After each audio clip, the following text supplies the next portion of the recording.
Hello guys, வணக்கம் மக்களே. Big பாஸோட டே 51க்கான promo 3 தாங்க பார்க்க போகிறோம். ப்ரோமோ 3லையும் வந்துட்டு நம்ம பாரு தாங்க இருக்கிறாங்க.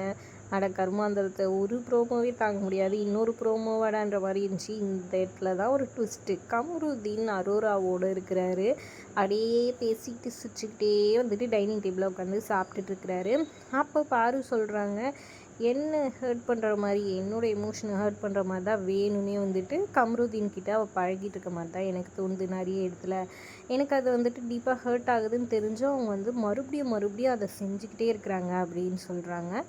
அதுக்கு வந்துட்டு அமித் சொல்கிறாரு. அமித்தும் வினோத்தும் கேட்டுட்ருக்காங்க. இப்போ அமித் சொல்கிறாங்க, இல்லை நீங்கள் இந்த மாதிரி பண்ணக்கூடாது, அது உங்களோட கேமை தான் அஃபெக்ட் பண்ணும், நீங்கள் வந்துட்டு அதை கொஞ்சம் கண்ட்ரோல் பண்ண ட்ரை பண்ணுங்கள், இந்த கேம் ஷோவில் வந்துட்டு இதெல்லாம் வந்துட்டு தேவையில்லாத விஷயந்தான்ற மாதிரி அமித் எக்ஸ்பிளைன் பண்ணிகிட்ருக்கிறாரு. இருந்தாலுமே அந்த ஃபீலிங்ஸ் எனக்கு இருக்குன்ற மாதிரி பாரு சொல்லிகிட்ருக்காங்க. அப்போ வெளியே இருக்க உன் ஆள் என்னமா ஆகுறது அப்படின்ற மாதிரி தான் கேட்க தோணுச்சு. ஏன்னா அதை அவங்களே ஷோவில் சொல்லியிருக்கிறாங்க.